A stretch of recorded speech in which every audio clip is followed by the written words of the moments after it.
Cami, el último sermón de la serie de familia lo vamos a tener hoy.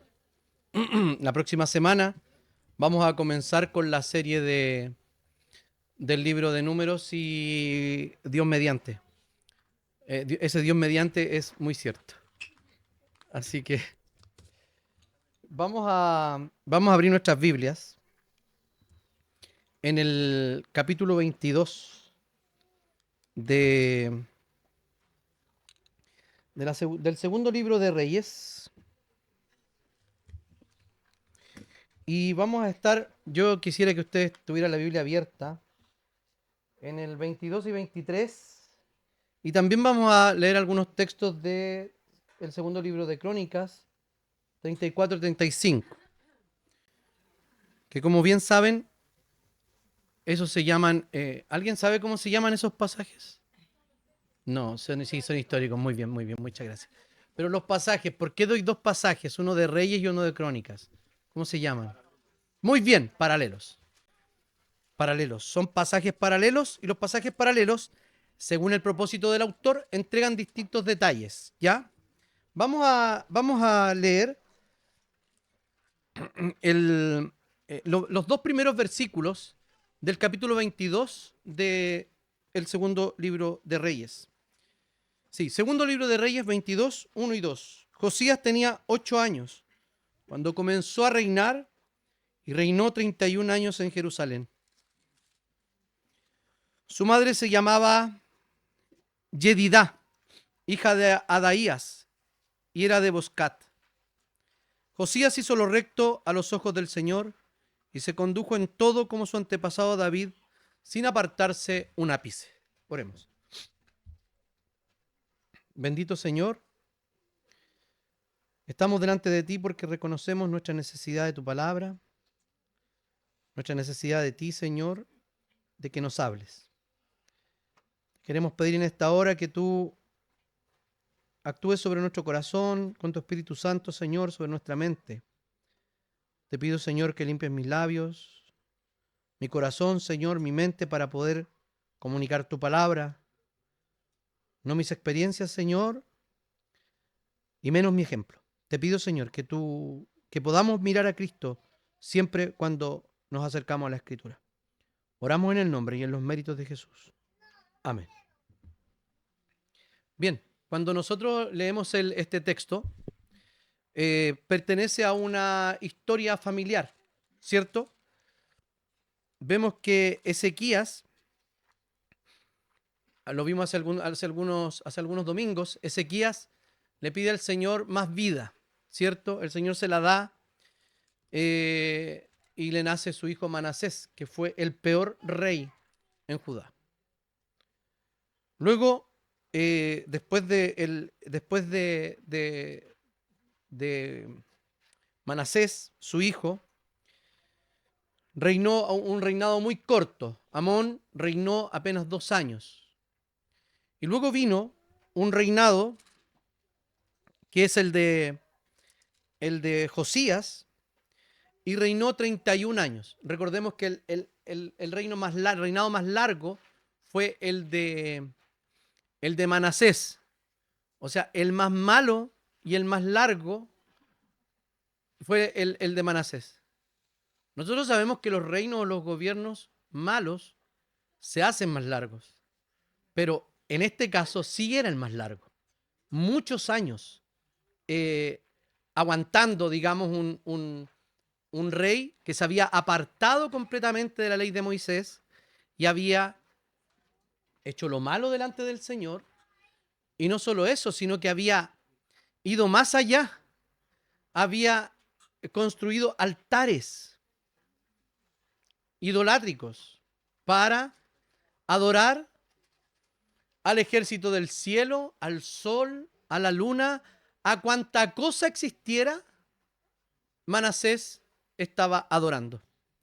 Y a dioses de los cananeos, de los amorreos, de todos los vecinos, había hecho altares para él. Hay un residuo religioso en estos libros, porque si ustedes se dan cuenta, habla de los lugares altos, ¿cierto? No sé si se han fijado cuando se lee Reyes y Crónicas, habla de los lugares altos, incluso hay una especie de tolerancia sobre los lugares altos, que eran lugares precisamente más altos, donde se presentaban sacrificios e incienso a los dioses. En algún momento, cuando el pueblo volvía a la religión verdadera, presentaba sacrificios a Dios. Y como que había una cierta tolerancia en ese sentido, de que presentaran sacrificios a Dios en esos lugares. Pero lo que hace Josías es una renovación o una reforma bastante profunda. Él tenía apenas 8 años cuando empieza a reinar, y vemos que estaba el caos moral, doctrinal en Israel, en el reino de Judá, reino del sur. Reinaba la idolatría, el templo estaba descuidado y la ley de Dios había sido olvidada, se había perdido, literal. Recordemos que los soportes de escritura en la antigüedad eran no eran digitales, eran escritos, ¿cierto? Y escritos de una manera bastante particular. No todos podían tener a su alcance un libro. Recuerden que eran rollos, primero de papiro, luego de pergamino. El papiro era una planta. ¿Han hecho ustedes, hicieron en el colegio ese, que no sé por qué lo hacen? Perdón los profes, yo también lo soy. Es el trabajo más ridículo del mundo, pero no importa. A los niños les hacen cortar tiritas y los entrelazan. No saben lo que estoy hablando, ¿cierto? ¿Saben? ¿Para qué sirve eso? Para nada. Motricidad, muchas gracias. Podrían jugar a las bolitas. Ya. Buena elección sería que así se hacía el papel antiguamente. Se entrelazaba, se prensaba y quedaba un papel delicado que había que cuidar, etcétera, y se guardaba en rollos. Más adelante se utilizó el cuero de animales puros. Pero no era fácil acceder. Estaban en la sinagoga, en la casa de los sacerdotes, o en el templo, en este caso, pero no era muy común. El pueblo, lo que pasa, cómo escuchaba el pueblo la palabra de Dios era en la exposición pública de los sacerdotes. Y esto se había perdido, literal, porque no estaba el libro de la ley. No estaba, no existía, no había. A ver, para ser muy claro. Es como si tuviéramos una Biblia y nadie tuviera una Biblia, como ahora ustedes, nadie tiene una Biblia.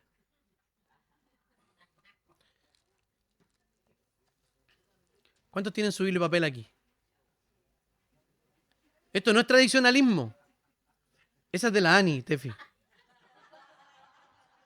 Se la acaba de pasar. Y ella la encubre.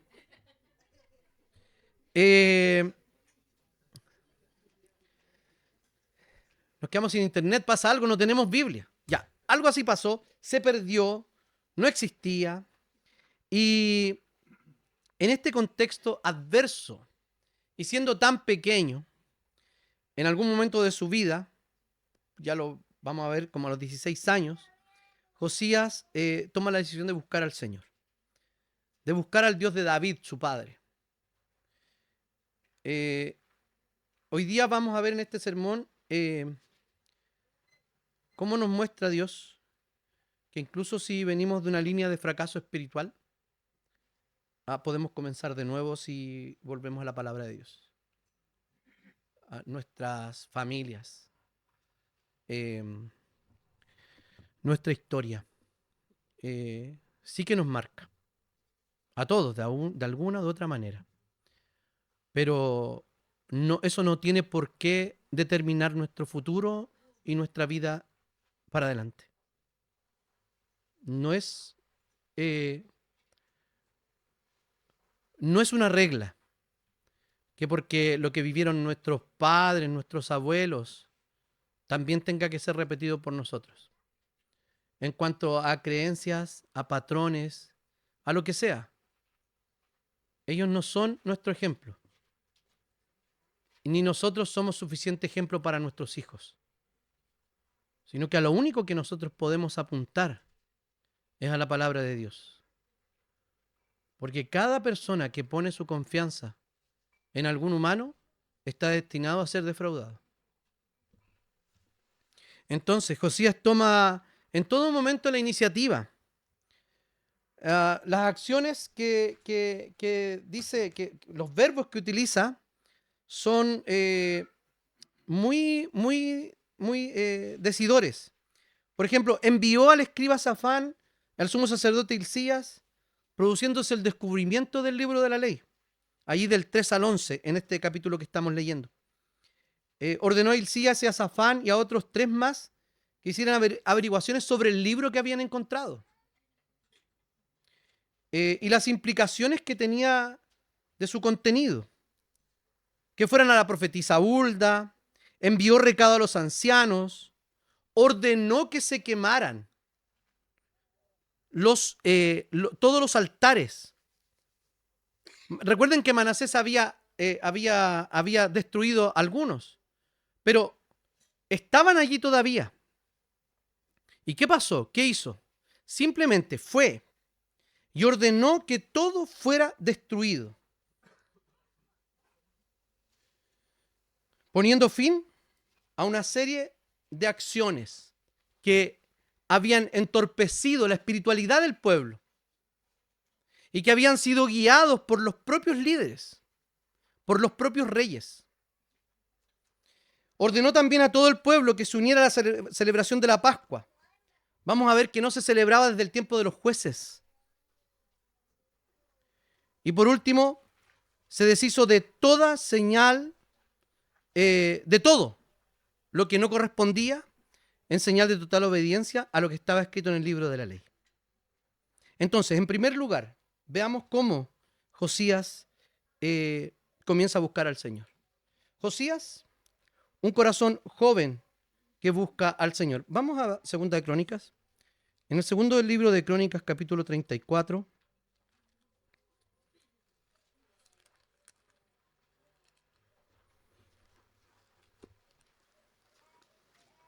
Dice así: Josías tenía 8 años cuando comenzó a reinar y reinó en Jerusalén 31 años.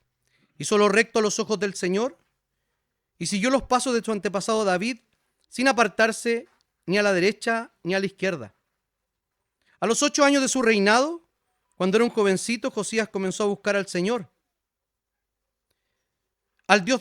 Comenzó a buscar al Dios de David, su padre. A los 12 años comenzó a limpiar a Judá y a Jerusalén, quitando los lugares altos y las imágenes de acera, las esculturas e imágenes fundidas. Quitaron de su vista los altares de los Baales e hizo pedazos las imágenes del sol que estaban puestas encima. Despedazó también las imágenes de acera y las esculturas y estatuas fundidas hasta hacerlas polvo. Y el polvo lo esparció sobre los sepulcros de aquellos que les habían ofrecido sacrificios. Quemó además sobre sus altares los huesos de los sacerdotes y limpió a Judá y a Jerusalén. Lo mismo hizo en las ciudades de Manasés, Efraín, Simeón y hasta Neftalí, en los lugares vecinos.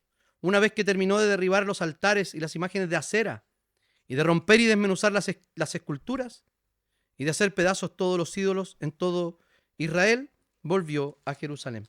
Podemos ver aquí que a muy temprana edad, Josías comienza a hacer reformas. Comenzó a buscar al Señor a los 16 años, pero dice que a los 12 años comienza a hacer reformas. Comienza a destruir los altares que el pueblo que los propios reyes habían erigido para que fueran adorados por el pueblo, desviando al pueblo. Destruyó los altares paganos, limpió Judá de la idolatría y no repitió los caminos ni de su padre ni de su abuelo, sino que siguió a su antepasado David, que era el gran modelo de rey que tenía Israel. ¿Por qué razón? No por lo bueno que era David. Si leemos la historia de todos los seres humanos que están en la Biblia, díganme quién era de los trigos limpios. Podemos ver que Josías podría haber sido uno de ellos. Pero David, ese modelo de rey, no era porque David era bueno, o lo suficientemente bueno, sino que David había recibido la promesa de Dios y Dios había hecho pacto con él. Es así la gracia de Dios. Entonces, el verbo hebreo que se utiliza aquí para buscar, dice, empezó a buscar al Dios de su padre David, implica una búsqueda activa, intencional y constante. No fue solamente un despertar emocional, sino una decisión profunda de consagración personal. Quiero que pongan atención a esto. Muchas veces nosotros, y cuando hablo de nosotros, hablo de los presbiterianos, y la gente cree también que somos tan fríos como estaba esta carpa en la mañana. Y de hecho tienen un poco de razón, ¿o no? O sea, lo único que nosotros... A ver, yo voy a ser sincero. Lo único que nosotros, cuando aplaudimos, lo único que aplaudimos es cuando están los niños. Yo no entiendo, de verdad que no estoy enojado, por si acaso. Mi cara se comporta distinto a lo que piensa mi mente y mi corazón. Déjenme retomar el hilo. No sé qué dije. Somos tan fríos que solo con el cantar de los niños nosotros aplaudimos. Y aplaudimos harto. Y hacemos mímicas. Nos sentamos y nos paramos. Párate y canta, siéntate y susurra, etc. Y lo hacemos todos. Pero cuando estamos cantando al Señor, ni siquiera nos escuchamos. O sea, de verdad, yo miro para atrás y de ahí es como el lugar donde uno se sienta. Ahora hay una cámara allí. Y yo podría revisar.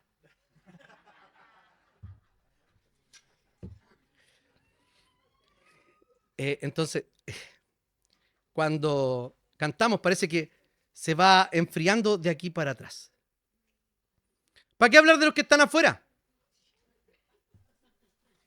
Hay gente que se queda afuera a propósito. No estoy tirando chirolazos, si saben a quién me refiero. Y yo les he dicho, entren por favor, y no hacen caso. Es verdad, los presbiterianos somos como que estuviéramos en contra de las emociones y la gente tiene un poco de razón cuando nos critica por eso. ¿Es importante o no la emocionalidad? Claro que sí es importante. ¿Por qué? Porque nosotros no funcionamos solo con la cabeza. También funcionamos, por decirlo de alguna manera, con el corazón. Eso está todo en nuestra mente. De hecho, está mezclado. Nadie puede funcionar sin emociones. Y cuando leemos los salmos, como veíamos el otro día en la clase, en el estudio del jueves, los salmos son una anatomía de todas las emociones humanas. Incluso la rabia. ¿Se acuerdan de ese salmo que leímos? Que los hijos de ellos sean azotados, reventados contra la roca. Los salmos imprecatorios. Los de acción de gracia. Esos que están en la profundidad de la desesperación. Son todas emociones humanas que nosotros sí sentimos. Ahora, ¿por qué digo esto? Porque es muy atingente para nosotros, como presbiterianos. Nuestros hermanos pentecostales, cuando llegan a esta iglesia, como que se enfrían. Como que algo les pasa. Ni siquiera quieren predicarle ni a los amigos ahora que son presbiterianos. Es una mala comprensión de la fe, de la tradición que tenemos como iglesia. Lo que hizo precisamente Josías fue no solo tener un cambio emocional, sino que él puso todo su ser y todo su corazón para buscar al Señor. Entonces, como decíamos, él buscó con una decisión profunda al Señor. Como decíamos al principio, él no tenía buenos ejemplos. ¿Qué ejemplos tenía? El buen ejemplo era ni siquiera el de David. El mejor ejemplo podríamos decir que era el más malo de los reyes, que era Manasés. Manasés se arrepintió, ¿se acuerdan? Y cambió su vida. Pero no tenía buenos ejemplos. De hecho, no solo porque estaba la idolatría imperando en Judá, sino porque no estaba el libro de la ley. No lo conocían, no lo leían, la gente no lo había escuchado. Por eso, como dije al principio, y quiero que pongan mucha atención a esto, de verdad. Nuestros orígenes no determinan nuestro destino. No determinan quiénes somos. ¿Han escuchado hablar de esta especie de maldiciones generacionales? El Señor ha roto cualquier tipo de maldición. No existen. Los 10 mandamientos dicen que visita la maldad de los padres hasta la tercera y cuarta generación de los que le aborrecen. ¿De quién está hablando? De los paganos. ¿Pero qué dice? Respecto, muestra su misericordia por 1000 generaciones. ¿Qué está diciendo acá? ¿Está diciendo que no hay límite para la demostración de la misericordia de Dios? O sea, a sus hijos sí los bendice. Es verdad que nosotros tenemos tanta influencia sobre nuestros hijos y que a su vez nuestros padres, nuestros abuelos han tenido tanta influencia sobre nosotros, buena o mala. Pero fíjense que eso no determina necesariamente quiénes somos. Nuestra vida está marcada por Jesús, no por otra cosa. Es cierto que nuestras experiencias nos marcan e intentan determinarnos. Intentan o nosotros intentamos identificarnos con lo que vivimos. Pero déjenme decirle que la Escritura dice otra cosa.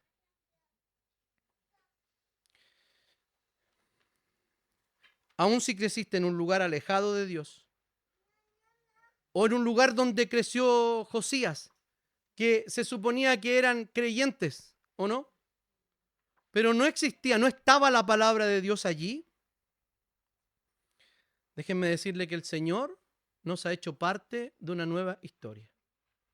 Porque no es nuestra historia la que importa, es la historia de Dios, de lo que Él hace y puede hacer en nuestra vida y en nuestro corazón, como pasó con Josías. Y esta es una palabra para los jóvenes. La juventud es tiempo de buscar al Señor.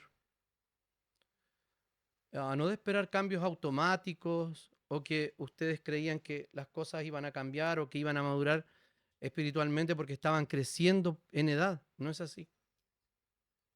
Busquen al Señor.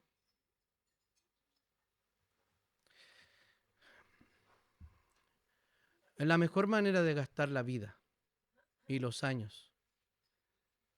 Definitivamente sirviendo al Señor.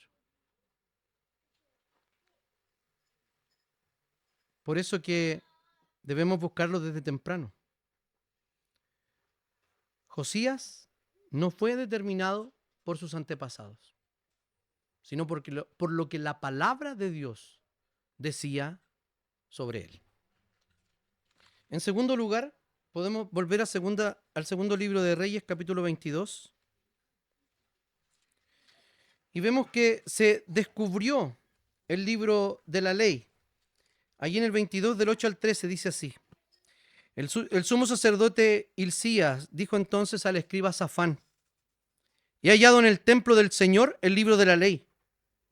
Y no solo le dio el libro a Safán, sino que se lo leyó. Y cuando el escriba Safán se presentó ante el rey, le dijo: tus siervos han recogido el dinero que había en el templo y se lo han entregado a los que hacen las obras y tienen a su cargo los arreglos del templo del Señor. Él ya había comenzado a restaurar la casa de Dios. Además, el escriba Safán le informó al rey: el sacerdote Hilcías me ha dado el libro. Enseguida Safán se lo leyó al rey. Y en cuanto el rey escuchó las palabras del libro de la ley, se rasgó las vestiduras y ordenó al sacerdote Hilcías, a Ahicán, hijo de Safán, a Acbor, hijo de Micaías, al escriba Safán y a su siervo Asaías, lo siguiente: vayan y consulten al Señor por mí y por el pueblo y por todo Judá, en cuanto a las palabras de este libro que se ha hallado. Con toda seguridad, la ira del Señor se ha encendido contra nosotros en gran manera, pues nuestros padres no atendieron a las palabras de este libro para conducirse en conformidad con todo lo que nos fue escrito. El diagnóstico que hace Josías es absolutamente apegado a lo que había escuchado del libro de la ley. Porque en el libro de la ley, en el pacto mosaico, ¿qué pasaba si se violaba la ley? ¿De qué era merecedor? ¿De la muerte o no? Sin embargo, el Señor, ¿qué hizo? En ese mismo pacto, porque si no tendría que haber matado una y otra vez a su pueblo. ¿Qué hizo en el mismo pacto? Proveyó un sistema sacrificial. Y lo he repetido muchas veces, pero lo debo seguir repitiendo. Un sistema sacrificial que no era simplemente un símbolo. Era real, era verdaderamente cierto que cuando moría un animal, moría en lugar del pueblo. No era una ilusión, no era simbólico, no. Realmente moría ese animal perfecto e inocente, anunciando al verdadero Cordero que iba a morir por nosotros. Pero sí lo hacía, era real. Y los pecados eran perdonados. Hoy día tenemos un sumo sacerdote que no solo es capaz de compadecerse de nosotros, sino también uno que fue no solo sacerdote, sino sacerdote y ofrenda a la vez. Ese Janito.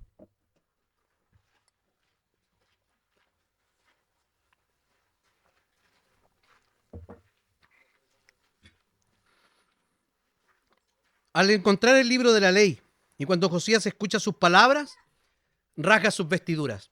Es decir, muestra arrepentimiento y duelo por el pecado que habían cometido no solo él, sino sus padres al desconocer la ley. Y estaba bien lo que hacía Josías. Y ciertamente era que la ira de Dios se había manifestado en contra de su pueblo. No conocían bien la palabra, pero al oírla, la recibió con obediencia. Aquí el verbo rasgar, que puede ser la palabra más importante de esta sección, indica, como dije, una reacción de duelo profundo. Josías no solamente lamenta el pecado propio, sino también el pecado de todo su pueblo, la negligencia que habían tenido como reyes. El texto muestra cuán desconectado estaba el pueblo de la ley. Habían dejado y olvidado la base misma de su fe, que era la ley de Moisés. Entonces lo que hace Josías no es simplemente simbolizar con el rasgamiento, ¿estará bien?, de las vestiduras, sino que toma acciones concretas para que la palabra de Dios se respete en el lugar donde él estaba reinando. De hecho, si nosotros tomamos atención a la lectura en Segunda de Crónicas, incluso él va al reino del sur, que ya no habían reyes, que ya habían sido 200 años antes dominados por los asirios, y ellos fue y destruyó altares allí también. O sea, luego de hacer todo eso, dice el texto, que volvió a Jerusalén. Lo que hace es no imponer una religión externa, porque el judaísmo nunca fue una religión externa, sino que lo que hace es, al redescubrir la palabra de Dios, lo que hace es lo que ha sucedido en toda la historia, cuando la iglesia ha cambiado, es volver a la palabra de Dios. Cuando en la historia la iglesia se apartó de la escritura, hablo de la historia de la iglesia cristiana en general. Cuando se aparta, el Señor siempre guardó un pequeño remanente que estaba ceñido a su palabra. ¿Saben dónde se guardó la fe en ese tiempo de absoluta oscuridad espiritual de la Edad Media? Muchos creen que en esa época prácticamente no hubo Biblia, no hubo religión, no hubo iglesia. Sí que lo hubo. Es imposible que el cuerpo de Cristo haya dejado de existir durante, durante 10 siglos en la tierra. El Señor, ¿saben dónde conservó no solo la escritura, no solo la fe, sino también la sabiduría humana, la filosofía, etcétera, en los monasterios? El movimiento monástico que se dio en esa época fue el reducto, la bodega, donde el Señor guardó esa fe. Y la iglesia seguía descarriada hasta que vino un hombre que pretendía hacer una especie de debate allí en Wittenberg. Me refiero a Martín Lutero. Y escribió 95 proposiciones o tesis para la discusión. Y las pega en la puerta de la iglesia. ¿Saben lo que significaba eso? Era poner un tema de discusión en el diario mural. Eso fue. No es que Martín Lutero sabía que se iba a encender una llama de la reforma inmensa. No tenía idea de eso. Simplemente lo que hizo, que él tenía tanta culpa en su corazón. Mucha culpa, mucha culpa. Martín Lutero se confesaba, los más expertos en historia de la iglesia me pueden corregir, ¿cuántas veces al día? No sé, muchas veces, 5, 10 veces al día. Iba y se confesaba y se confesaba y se confesaba y hacía penitencia para ser perdonado. Para tranquilizarlo, su superior en el monasterio agustino le dice, va a enseñar Gálatas en la facultad. O Romanos, no sé qué enseña primero. Claramente fue peor. No peor para él, porque él encontró la gracia de Dios allí. Y sabía que Dios lo había perdonado de una vez y para siempre. Sino que lo que sucedió es que esa llama de volver a la palabra se contagió por toda Europa. Y muchos lo tomaron como una cuestión política para apartarse de Roma, claramente. Los principados de ahí, de Sajonia, muchos lo deben haber tomado así. Pero el Señor incluso tomó esas malas intenciones. ¿Para qué? Para que su iglesia volviera a la palabra de Dios. Entonces, tenemos que preguntarnos, ¿qué lugar ocupa la palabra de Dios en nuestra propia vida? ¿Y cómo la transmitimos a nuestros hijos?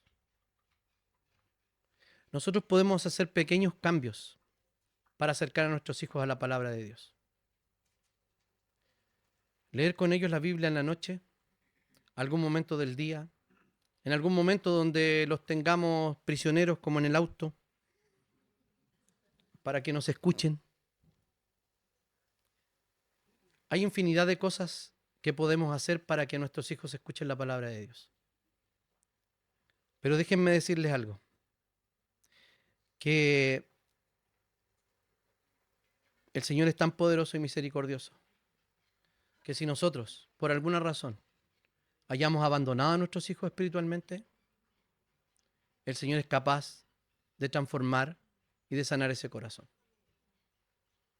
Así como ha sanado el suyo.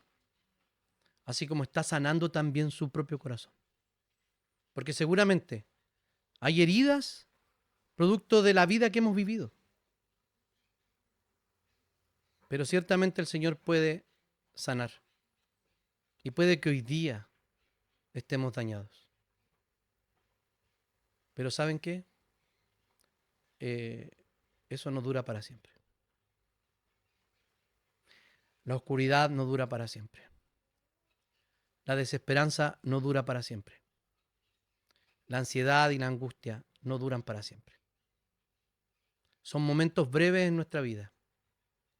Es por eso que si estamos pasando por algún momento difícil, lo que tenemos que hacer es volver a la palabra de Dios.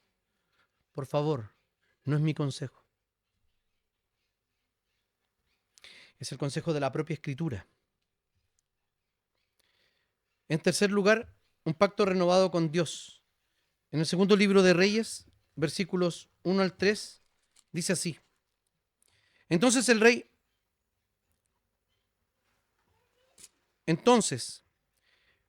ordenó que todos los ancianos de Judá y de Jerusalén se reunieran con él.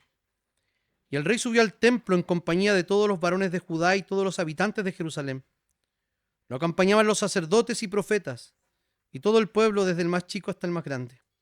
Allí se leyó, de modo que todos oyeran todas las palabras del libro del pacto que había sido hallado en el templo del Señor.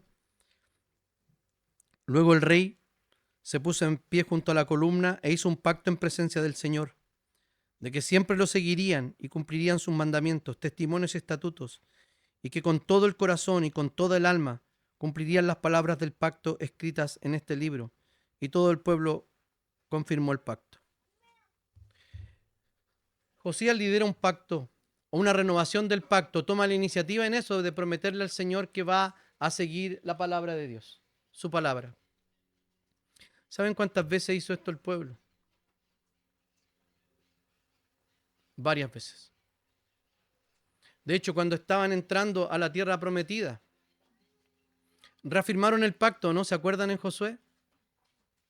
Cuando Josué les dice, yo no sé a quién ustedes van a servir.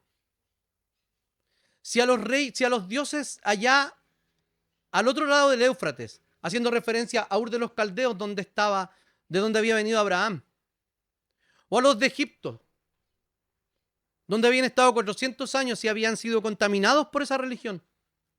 Y también les dice, o a aquellos que van a estar acá, donde vamos a entrar, van a tener aquí un supermercado, un patio de comidas de religión, para comer y elegir lo que ustedes quieran.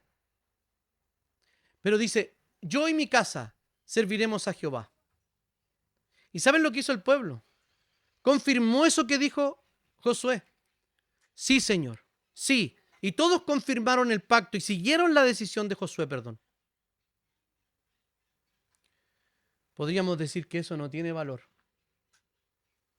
Porque, ¿qué importa? Estos gallos vienen, prometen, ¿y qué pasa? Y el otro día vuelven a violar el pacto.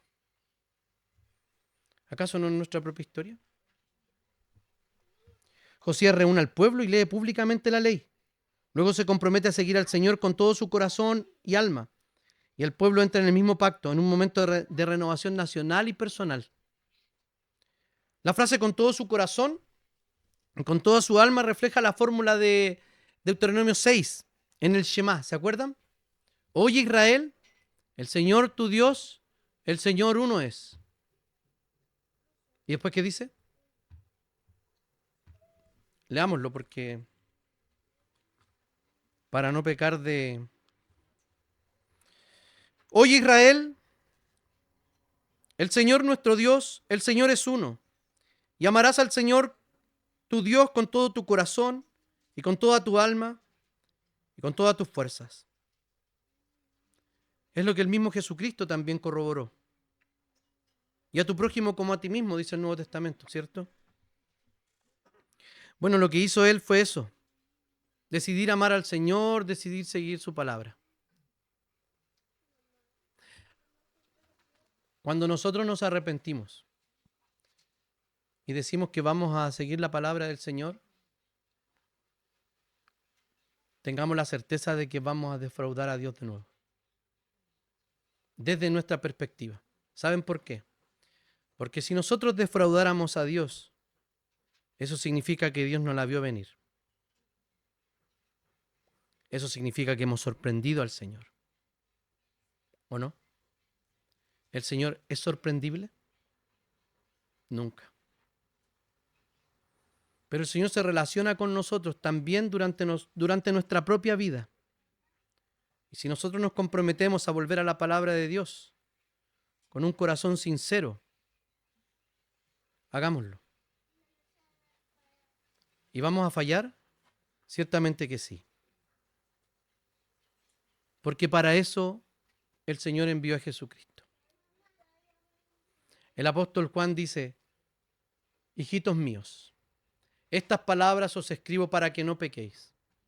Pero si pecan, abogado tenemos para con el Padre, a Jesucristo el justo. La palabra de Dios es la que nos santifica. El mismo Jesús dijo, santifícalos en tu verdad. Tu palabra es verdad. Y ciertamente encontramos santificación cuando recurrimos a la palabra de Dios. Y Juan es tremendamente realista con nuestra propia vida y con su vida. Hijitos míos, estas cosas les estoy escribiendo para que ustedes no pequen. Y si llegara hasta allí la epístola o ese texto, estaríamos en una profunda situación de desesperanza. Pero dice, pero si alguno ha pecado, tenemos un abogado para con el Padre, a Jesucristo el justo. Déjenme explicar un poquitito esto. Abogado o paracletos es uno aquel que está llamado al lado de otro para auxiliarlo. Ese es Jesús para nosotros. El que defiende, pero no defiende con ningún argumento de nuestra propia vida. ¿Por qué? Porque dice que el abogado es Jesucristo, el justo. Un nombre compuesto que probablemente comenzó a utilizar Pablo. Nombre compuesto de los dos nombres de Cristo. De uno que es Jesús, su nombre de pila, que significa Salvador. Josué en hebreo. Jesús en griego. Salvador en español. Y luego lo une con Cristo, que es la palabra, esa palabra Cristo significa en el Antiguo Testamento es el Mesías, que es el ungido. Eso vimos en el catecismo hoy día, así que pregúntenselo a sus hijos. Vimos los oficios de Cristo y los estados de Cristo. A Laurita y a la Flo, que fueron las únicas dos que asistieron, es verdad. Me perdí. El ungido. El nombre compuesto. Está diciendo que el que es abogado es Jesús, o sea, el Salvador. Pero no solo es Jesús, sino también es Cristo, el Mesías, el ungido, el que es tanto rey, profeta y sacerdote. El rey que gobierna, el profeta que nos comunica la palabra de Dios y la voluntad de Dios. Y el sacerdote que se presenta delante de Dios, no solo presentando una ofrenda, sino que es tanto oferente como ofrenda. Y se pone a sí mismo para derramar toda la sangre que fuera necesaria para entregar su vida y morir en lugar de nosotros, para que esa ira de Dios fuera depositada en Él y no en nosotros. ¿Se imaginan que la ira de Dios estuviera sobre nosotros? No podríamos resistirla. Como padres, somos llamados a renovar ese pacto siempre y a tener la intención y el compromiso de volver a la palabra de Dios. Pero si no lo podemos hacer o conservar en el tiempo, no lo abandone. ¿Sabe por qué? Porque el Señor renueva su misericordia cada mañana. Con Jesús siempre es posible comenzar de nuevo. Como los adictos, un día a la vez. Podemos empezar de nuevo con Jesús. Porque hay una nueva cuota de misericordia y de gracia para nosotros cada día. El Señor no nos da toda la misericordia que nos podría dar, sino que cada día nos da la necesaria. Es como el sustento que hace el pastor de sus ovejas. Déjeme explicarle esta figura del Salmo 23. El Señor es mi pastor, nada me faltará. En lugares de delicados pastos me hará descansar. Junto a aguas de reposo me pastoreará. Confortará mi alma. Me guiará por sendas de justicia por amor de su nombre. Aunque ande en valle de sombra de muerte, no temeré mal alguno, porque tú estarás conmigo. Tu vara y tu cayado me infundirán aliento. Hasta ahí la figura del pastor en ese salmo. Los pastores, cada día, los pastores de ovejas reales, los pastores cada día tenían que buscar delicados pastos. En la Patagonia, en Osorno, tiran a los animales al campo. ¿Y qué hay allí? Pasto, pero por doquier. Bueno, nosotros pensamos cuando nos lleva a delicados pastos, nos hará descansar, nosotros pensamos en Osorno, ¿cierto? Lleno de pastos, vaquitas pastando, ovejitas, y el pastor allí cuidando a las ovejas. No, el pastor tenía que buscar cada día en ese lugar desértico lo siguiente. Había una roca. Esa roca producía condensación en la noche. La gota de agua corría a la base de la roca. En ese lugar aparecían pequeños retoños de pasto.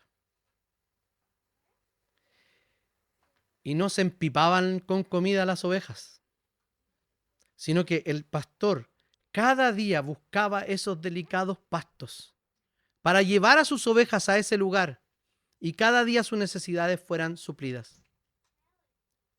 Es cierto, el Señor no nos tira en un prado verde. Estamos en el desierto. ¿No se siente en el desierto a veces?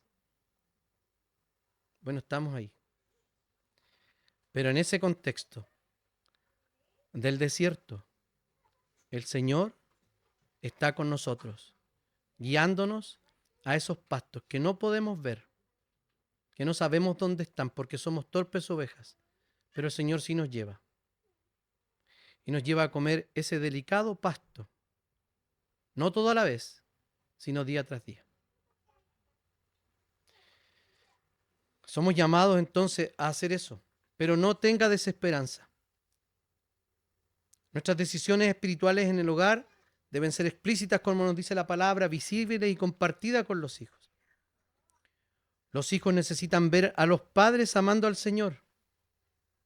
Pero ¿saben qué?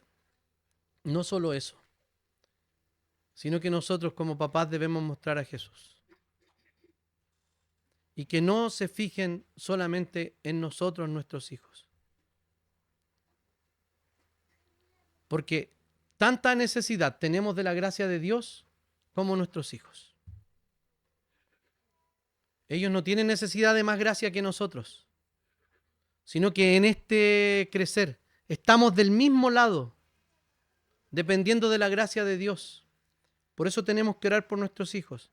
Y por eso, hagamos lo que hagamos, no vamos a determinar necesariamente el futuro de nuestros hijos. Así que si usted se ha equivocado y eso le atormenta, déjeme decirle que usted no es tan poderoso para producir un daño en ese corazoncito que el Señor no pueda sanar. No somos tan poderosos para alejar a nuestros hijos de Dios. Y tampoco somos tan poderosos para acercarlos lo suficientemente.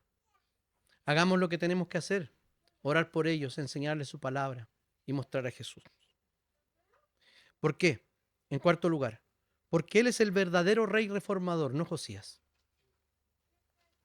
Podemos ver en Lucas capítulo 24 para ir terminando. Lucas 24 nos muestra el camino a Emaús.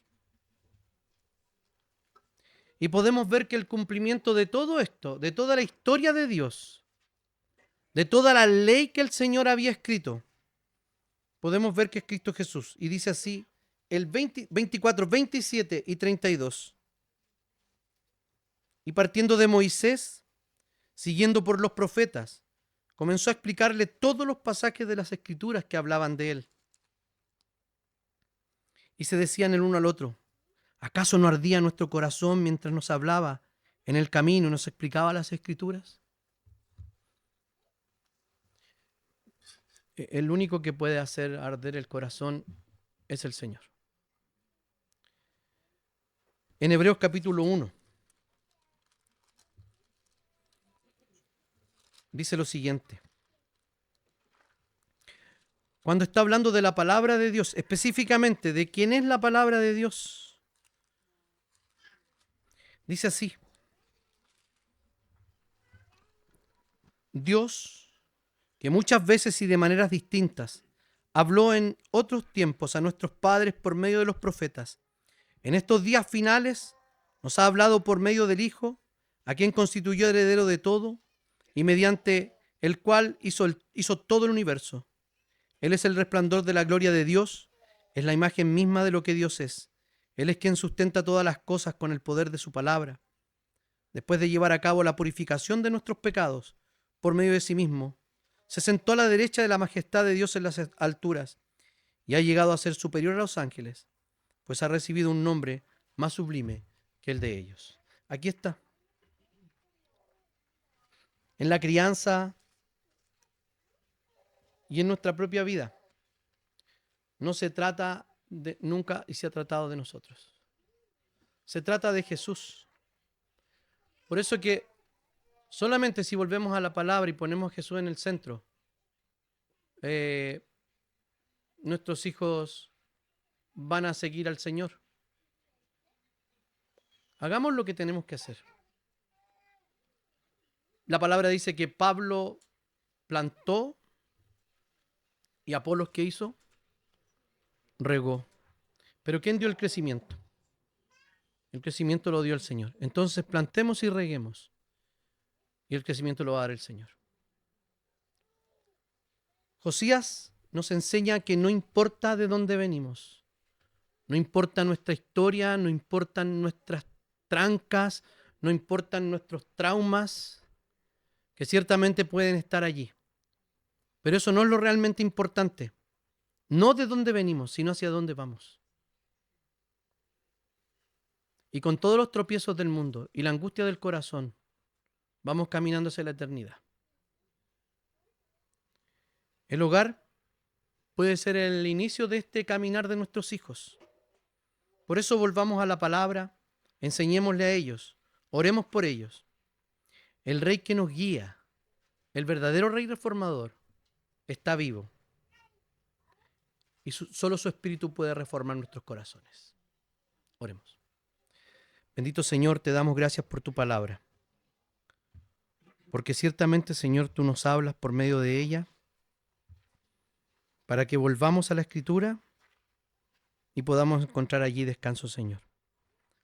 Te agradecemos porque enviaste a tu Hijo a morir por nosotros, por todos nuestros pecados, porque ciertamente si así no lo fuera, estaríamos muertos. Perdónanos, Señor, y te damos gracias por él. Oramos en su nombre. Amén.